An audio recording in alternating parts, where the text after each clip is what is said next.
Good morning. I am the Moon Mama. Today is Sunday, and the sun is currently in Aquarius, and we are on the edge of new possibilities because not only is the sun in Aquarius, but Venus is in Aquarius, and we just had a new moon in Aquarius.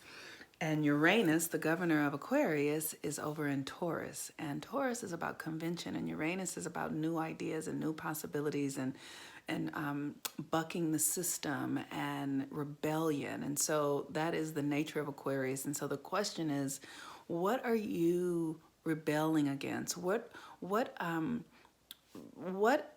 is happening in your life right now that really is stale and outdated and rotten and does not serve you any longer? You can't make it work no more. And where do you need to go from here? That's the question here.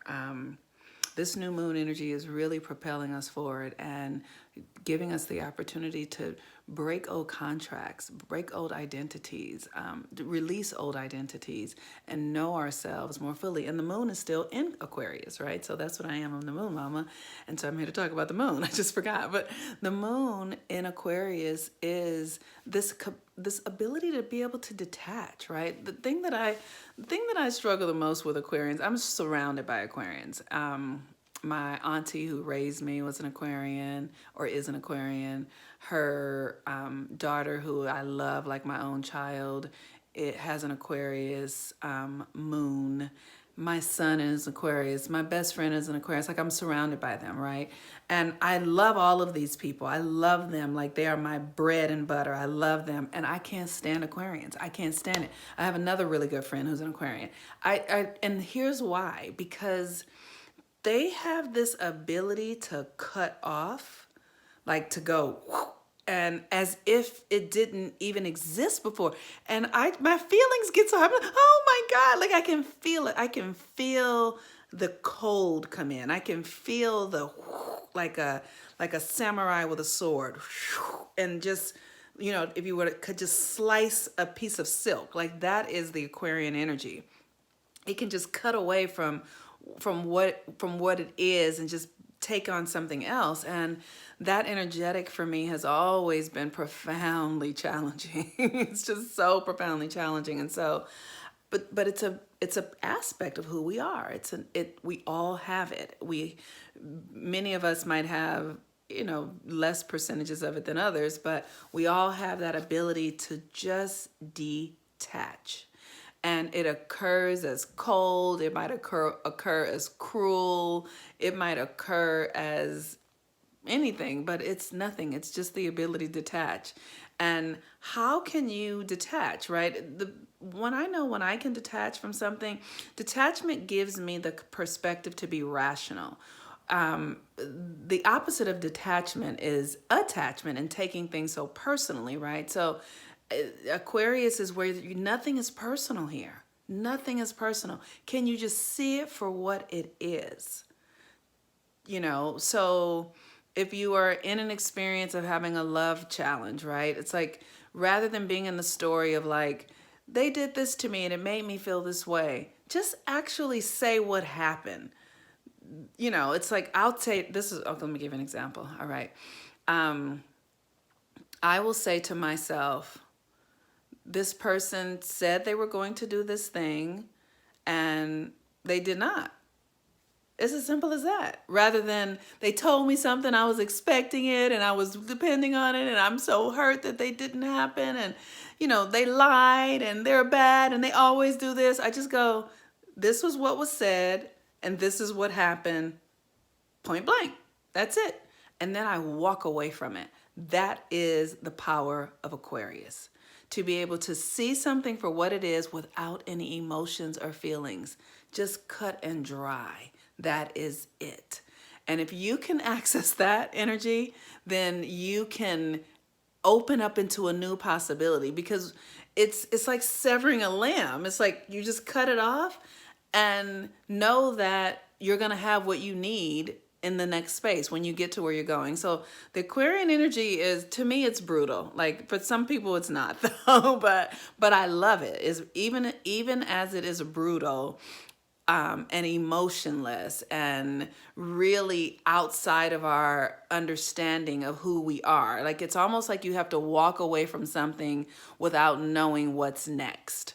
And it's this incredible opportunity to trust in the unknown, to really allow yourself to be with the unknown in a way that is almost exciting and enthusiastic, and understanding that, okay, I'm going to cut this shit off over here, but I know something great is coming and just move forward without even knowing what that is. I want to thank all of you guys who were with me in Tucson. I went to Tucson and look at this beautiful Eye of Horus I was given by my host, the person who hosted me. His name was Mark Warwick in Tucson, this Eye of Horus. And the Eye of Horus is the eye of consciousness, you know, the eye that the all-seeing Eye of Horus, and it's the Christ consciousness. And so I just love this, and I feel very excited about the work that I'm doing. And for all of you who are, you know, join the moon work, who are booking private coaching appointments, who are allowing me to be of service to you, or who are allowing me to help you shift your perception and see things that you couldn't see before, thank you so much. I'm so grateful for that. And we're on to a really great, this new moon, the first new moon of the year, is going to be really awesome. And so I just encourage you all to continue doing your work to heal and transform. There's a lot going on in our world right now, a lot going on in our country, and this is a really a great opportunity for us to detach. One of the things that I'm very aware of, and I want to be really transparent here, is you know, just the stories and the history, and you guys hear me talk about it a lot, and it's time to put it down. Like this is one that's kind of hard for me to put down because of racism in the country and America and all that sort of stuff. But I also hear my heart telling me, you know, can I see how this serves? Can I understand that the universe will take everything and make it into something great? That's just the nature of the universe, if I am willing to allow it. And so I'm asking myself that around the conversations around race and what's going on in our country. And I live in America, for those of you who are listening from abroad, or from other countries in the world. And I think that we're all being asked these questions about, you know, what are we going to just leave behind? What just doesn't work any longer? And I am asking myself, can I let go of my victim story around being a Black woman? And can I step into a story of empowerment around being a Black woman and what it means to have this deep intuitive power, this deep mystical creative power that allows me to see realities and envision them and do the work to create them? What does it mean to be a creator at this time, from the lineage of captives in this country? Like I see that my ancestors were very creative because they built this country, right? And so what is it that I can now tap into so that I can tap into my own creative power? We really are here at this time for a reason, and that there is no mistake that you are born at this time, that you are alive.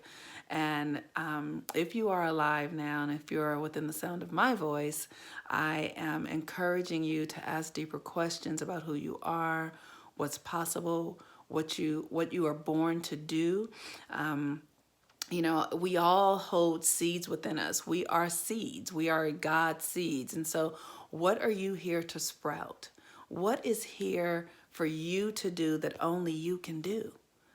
And it's up to you to do it, and we need you to do it. And so I encourage you to mine the seed that is within you. Mine the seed that is within you. Nurture the seed that is within you so that it can grow and you can bring forth the wisdom, the delight, the power, the grace, the magnificence, the creativity, all that is you, so that we can benefit from it. Okay. Peace and blessings. Have a wonderful day. I'm the Moon Mama. Bye-bye.